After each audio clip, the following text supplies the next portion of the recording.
It's a schoolboy football, September 7 to December 14 on CVM TV. Jamaica, make we do the right thing. Make we live good today for a better tomorrow. Talk it out, don't fight it out. The time by the Ministry of National Security is 6:30.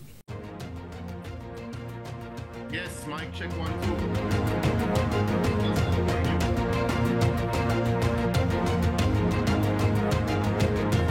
The JLP says it's good to go, but the PNP says no, no, no. By-election in Northeast St. Anne set for September 30. And the man, the presumptive candidate for the ruling party going into that by-election, Matthew Samuda, joins me on Lead Story today to talk about his candidacy and what he hopes to do for the constituency of Northeast St. Anne, critically vital to the JLP over the years. He'll be looking to keep it in the green column. Let's have that conversation now.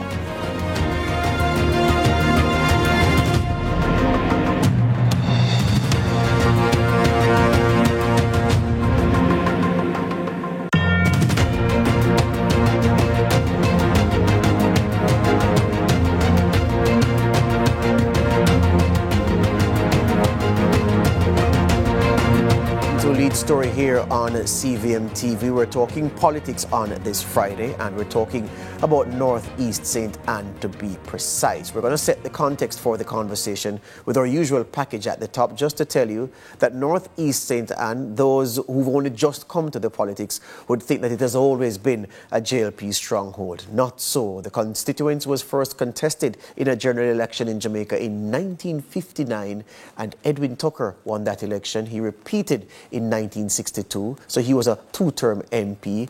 One of the great men of Jamaican politics, Wills O. Isaacs, he served in that seat as well for multiple terms as Member of Parliament. And it wasn't until, well, even before I get to the JLP's first victory, Vivian Blake won for the PNP as well, keeping it a PNP seat from 1959 all the way forward to 1980. But come the 1980 election, one of the most violent elections in Jamaica's history, perhaps the most violent, well, without a doubt, the most violent, 1980, the JLP won when Bobby Marsh took the seat. Then in 1983, the PNP boycotted the general election, and the PNP boycotted and the JLP won again. So Bobby Marsh served 2 terms as the Member of Parliament under the JLP's flag. After that, though, it went back to the PNP where Danny Melville won the seat, but Danny Melville left politics in 2001, necessitating a by-election in the seat, and stepped forward a little Indian lady, Shahini Robbins, much loved throughout Northeast St. Anne. She won the seat, and the JLP have held it tight since then. It is now firmly one of those seats you look for the election night if you're a Labourite and tick off Northeast St. Anne, because you know the Labourites will hold. Now it's a turn of Matthew Samuda, and the question, can he hold it now in this by-election? And bigger than that, can he hold it when the general election comes around? Let's take this package to set the context for the discussion, and then I'll speak with the man himself. The general election is due next year, but the Prime Minister has already started the electoral engine. On the ballot, one of the party's key spokespersons over recent campaigns, Matthew Samuda, who will be the JLP's standard-bearer in Northeast St. Anne for September 30 by-election. This comes after the resignation of the first-time Member of Parliament, Marcia Smith, on Tuesday. Samuda, most popularly known for driving the government push for a ban on single-use plastics, first entered the parliament when he was appointed government senator by Prime Minister Andrew Holness in 2016. In very little time, he made impact, often observed as a strident legislator in the review chamber. In 2020, Samuda was given a position in the Holness cabinet as Minister without portfolio in the Ministry of Economic Growth and Job Creation. He was assigned portfolio responsibilities for water, environment, climate change, and the blue and green economies. Samuda has now resigned that post and is all in on his campaign in Northeast St. Anne. Who will the opposition, the People's National Party, be putting forward to challenge the senator? Well, no one. The PNP said they will be sitting this one out, but promises to be back for the general. So, Can Samuda use this by-election and solidify a strong incumbent advantage for the upcoming general? Well, he bears the high hopes of the JLP as the first in line to face the ballot post. Local government polls we discuss with Samuda on Lead Story. Courtney Lewis for Lead Story. All right, let's take the first break here on Lead Story and come right back and speak with the presumptive JLP candidate in Northeast St. Ann.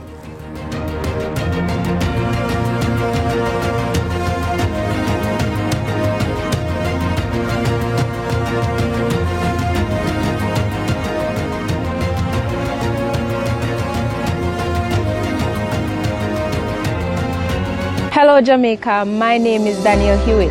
The last time you saw me, I was graduating Distinction College. I now reside in the city of Brooklyn, New York, where I work at a prominent nursing home.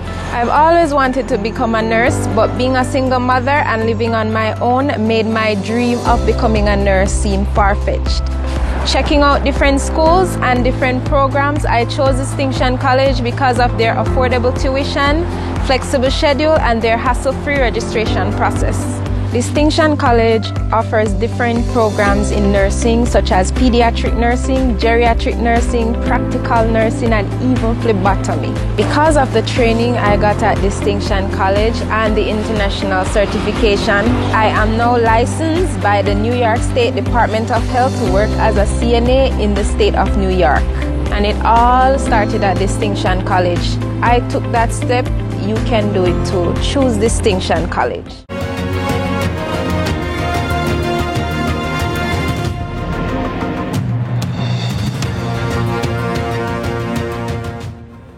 All right, let's get right to it. Matthew Samuda is in his constituency, busy on the campaign trail, not because he's facing an empty chair where the PNP candidate is supposed to be. We have no nominations yet, so there's no candidate yet, but the PNP say they will not be putting a contestant there, so it will be an empty chair come nomination day. But he's busy on the campaign trail. Let's get right to him right now. Mr. Samuda, good afternoon. Welcome back to Lead Story.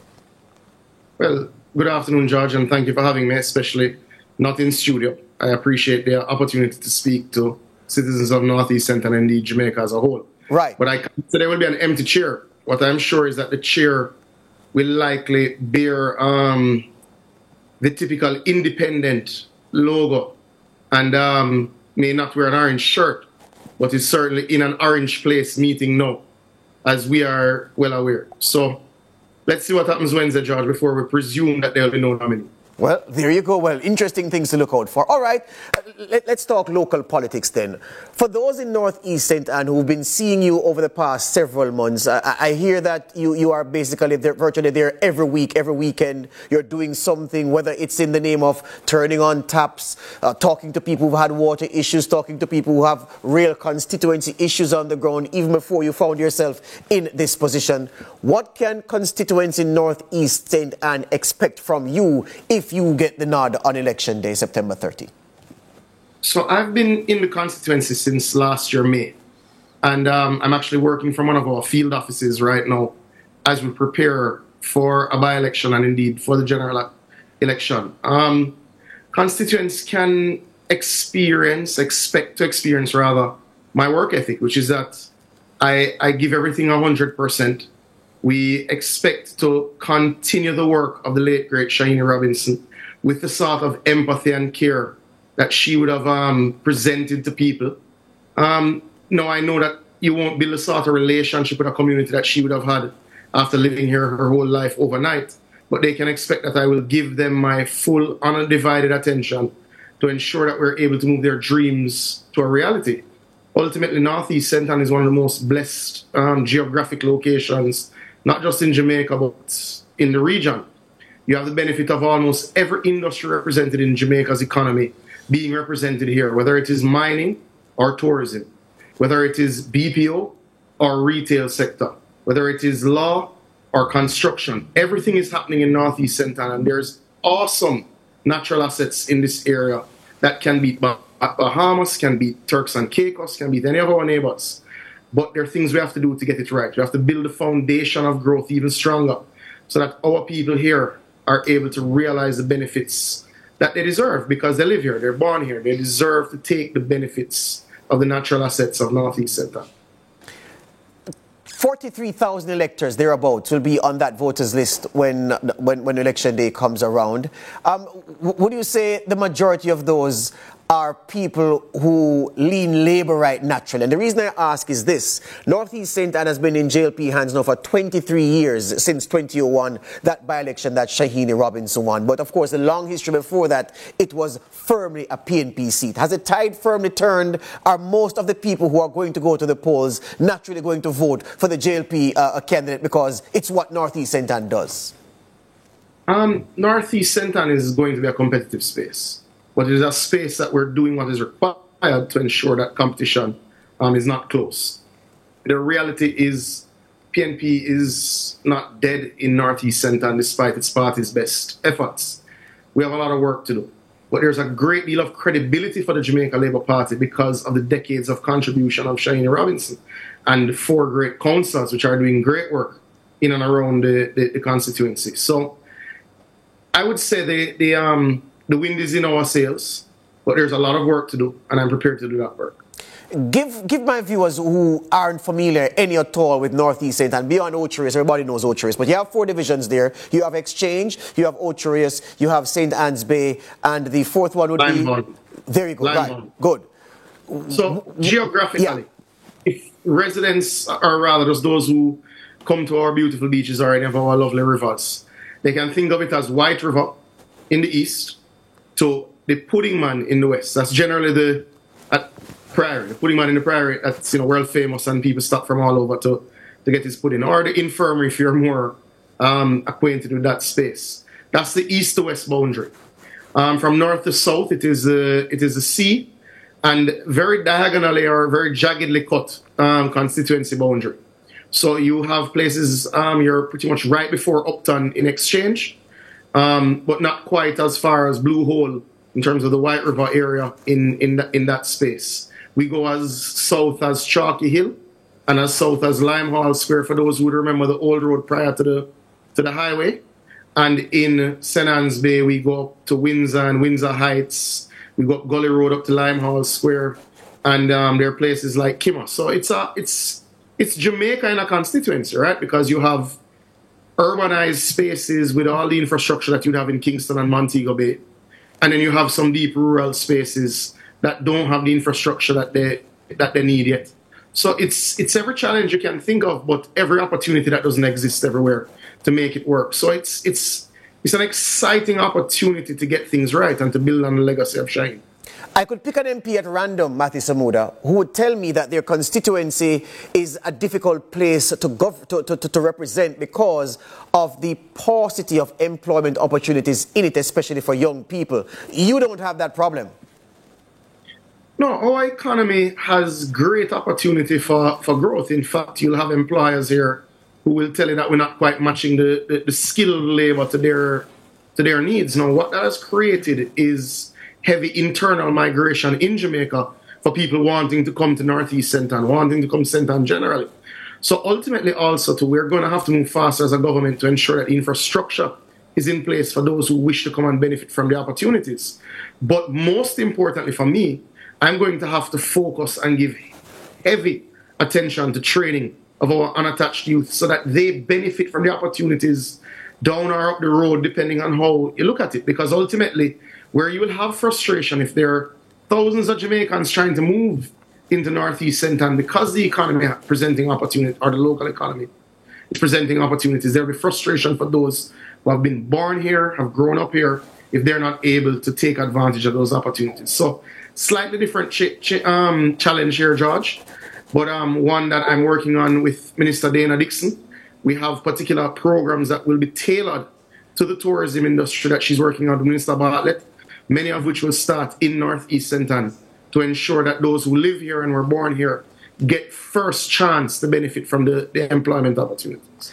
Draxall is growing at a rapid pace. I can't drive from Ocho-Rios to Priory in peace anymore, Mr. Samuda. It takes hours because the traffic flow is so heavy. And everywhere I look around, there's a building going up. There's a fast food place going up. There's some commercial activity taking place. Where else is there a boom point in the constituency Northeast St. Anne broadly? Well, the first thing I would say, George, is that if you've reached as far as as Draxall, you should stop at one of our villas and allow all of the people to take care of it. Hold it there. Don't abandon the answer. I have to take a quick break and come right back. And I know you have to go, so I want to do this as quickly as possible. This is Lead Story CVM TV. Matthew Samuda is my guest.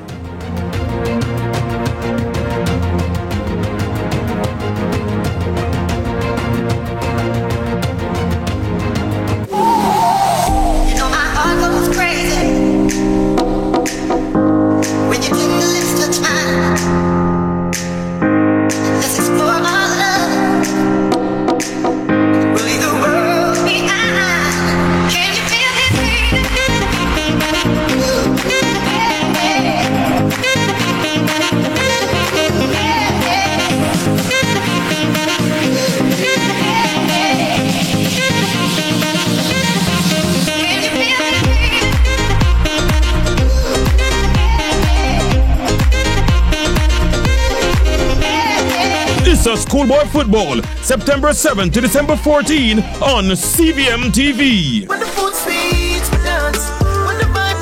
The time by Grace. Taste that moves you is 6:45. Hi, I'm Celine Gordon, host of Holy Road.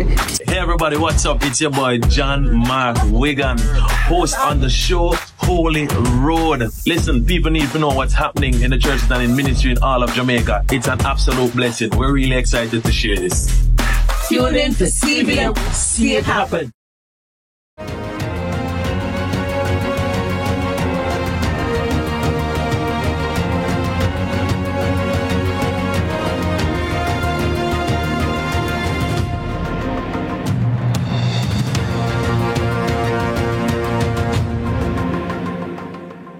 St. Anne's Bay, the parish capital of St. Anne, Lime Hall, Exchange and Ocho Rios, the 4 divisions in the constituency of North East St. Anne. All 4 divisions swept up by the JLP at the most recent local government elections on February 24 this year. And that is part of the reason why the party is confident that Matthew Samuda will get through on September 30 in that by-election. He's with me now, and I had asked before the break, Mr. Samuda, I made mention of the fact that Draxall is growing rapidly, expanding rapidly, and causing severe traffic, a traffic snarl in the community, or through the community, especially on weekends. And I was asking you if there are any other points in Northeast St. Anne where commercial activity is also expanding at a rapid rate.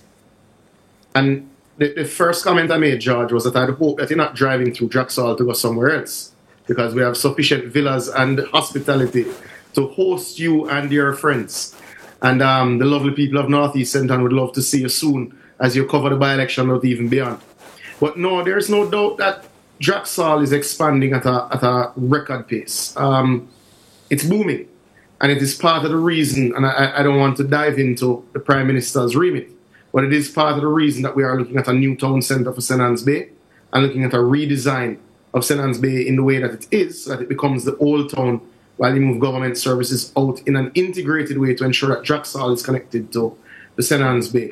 But George, I know a lot of people, because of the realignment of the highway, don't necessarily, unless they're going into Ocho Rios, quite turn into Ocho Rios. If you go into the center of Ocho Rios, there are, by my count, 13 construction sites underway right now in the town of Ocho Rios. In Ocho Rios, Great Pond, and in the town itself. That's unprecedented. So Northeast St. Anne is expanding at a rapid rate. Not just electorally in terms of the number of registered residents and voters, but certainly from a business perspective, George. It's encouraging to see, and it shows you what Jamaica can be in terms of when we're in expansion mode, because Northeast St. Anne is definitely in expansion mode. Now, there is risks to this expansion. Government will have to move much faster to ensure that infrastructure keeps pace with this expansion. So if you have driven on that road in Draxall, and based on your question, I would suggest that you have recently, you would see that water work has been taking place in terms of laying of new mains. Yes. Trying to keep most of it off of the road itself. But that goes out even beyond the constituency boundary and is actually planned to go as far as Salem very soon. So that work is indeed underway. But we also have a significant project which will start in coming, I wouldn't say coming months, but certainly is underway for development now. The Prime Minister will speak more to it, so I'm very guarded around what I say. Yes. But there is absolutely going to be an expansion by this government of the bypass, of the main road. It will not be a highway because you have a dual carriageway, right? Yes. So it's a Hope Road, Constance Spring Road type expansion with perhaps overheads, underturns. It'll be an expanded road, a dual carriageway, to ensure that from the Miami Bay roundabout all the way to Falmouth, going in through Northwest St. Ann, is expanded to allow for the economic growth which is coming along that corridor. So the government is also doing its part to ensure it keeps pace with private sector interests, with the interest of many of our returning residents who are buying up these properties in that space. And, you know, there are a lot of other things that we're working on too, but as the campaign unfolds, that will be the time to share our vision. Yeah. What I'm eager to see is really which Orange representative comes as an independent Wednesday, and then we decide how we roll out what it is we have planned for the constituents. Yes, a little more on the issues, Mr. Samuda. Many of your constituents have agitated over time where matters concerning the environment, where the environment is concerned. And the environment in Northeast St. Ann has been a conflagration point. You have had ministerial responsibilities for the environment for some time. So in you, people would potentially see a champion for their cause. How do you balance the rapid pace of development at several points in Northeast St. Ann with the rights of residents and the protection of the environment to ensure that what people have now, they can enjoy, not necessarily in perpetuity, but a long time in the future, rather than see the environment degraded by the built environment getting too big? So a number of layered questions in that one, George, and I know we're trying to keep it short. So perhaps I'll take a few parts of it, and then as the campaign progresses, come back and get into more detail. But one of those issues is layered, is the beach access issue, which comes in.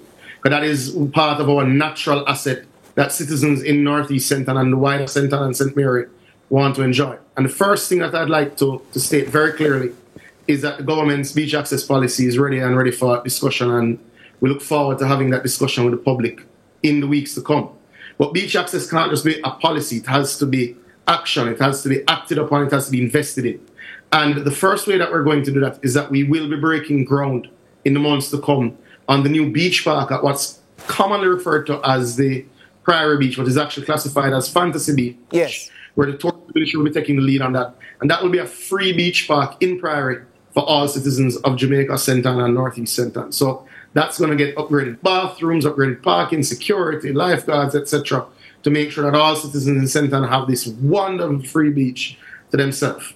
Now, the other one that has been a source of much discussion is Little Duns River. Yes. Duns River became the source of a gang conflict. The government did not lock it down because of beach access, locked it down for public safety. I think that point has to be made, George. Now, we were able to invest in some security on the weekends, so it is now open to the public for free on the weekends, Saturday, Sunday, for free, and will remain so. But the government didn't stop there. Upon reviewing the situation that prevailed at Little Duns River, UDC will be undertaking a major project to upgrade the facilities there for free. It will be free. The beach will remain free. Yes. In perpetuity, not just as long. George, these two spots belong to the people of Jamaica. They should remain with the people of Jamaica. And people should always look to them. So those two aspects here. But the final issue is, yes, you will have a champion for the environment. But you'll also have a champion for employment. You'll also have a champion for economic growth in a sustainable manner. So there are some environmental challenges. There's great deforestation that I'm seeing in the hills, which we have to confront with those who do coal and other things. There's other issues of unplanned developments. There are issues of planned developments that I think people need to get details on. But I think we'll have to dive into those at a later stage, George. ultimately, we're not going to leave our people poor, and we're not going to degrade our environment. Hear you on that. We're out of time. But you know that since the announcement that you will be the JLP's man in this by-election, people have been trying to read the Prime Minister's minds. They're adding 1 + 1, getting 11, they're getting -1, they're getting all sorts of numbers.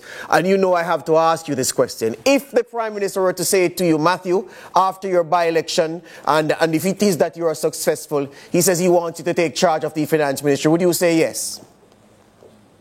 I don't say no to the Prime Minister of Jamaica, whether this Prime Minister will have ultimate confidence in, or even the Prime Minister of previous governments. That office has to be able to steer the ship as best as they see fit. But I'll say two things to you, George. My focus is on Northeast St. Ann at this stage. This constituency has been through a lot and deserves tender loving care and a great deal of attention, and that it will receive from Matthew Samuda. The second point I would make is the Prime Minister has a full deck of cards. He has a deep bench. And I would suggest to those who are a little too eager to make predictions that it's not yet time for such predictions. And you will see, as a part of the Prime Minister's reorganization, to now focus on significant expansion of the economy. You will see other steps taken for reorganization of his government in the Houses of Representatives, in the Cabinet, with permanent secretaries, with agencies. My by-election is but one step in that reorganization, not this step. That's all I would say on that. And anyone would know the Prime Minister as long as you have would know that he's not an easy man to predict. But I'm willing to serve in any capacity that the Prime Minister sees fit to ensure that we deliver the prosperity that we have promised to Jamaicans. And the last one I promise, he has had no discussions with you so far about any finance ministry and any role in it. He has asked me to deliver Northeast St. Ann with 12,000 votes.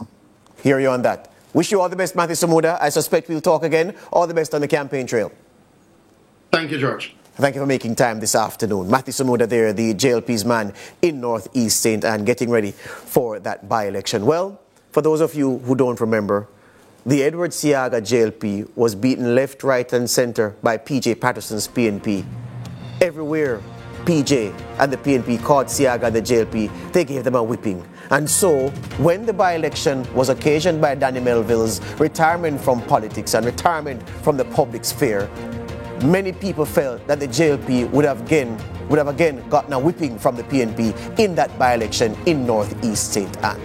Shahini Robinson defied the phone book. She upset the apple cart. She delivered victory for herself, for Seaga, for the JLP, and that marked the upturn in the JLP fortunes. For many people who felt that Eddie Seaga could not preside over a JLP that won anything, even a game of Chinese skip or jacks, Shahini Robinson was the one who brought them back. So Northeast St. Ann is very special to the JLP, and they've sent a man there that they feel can win it for them, not just in a by-election, but when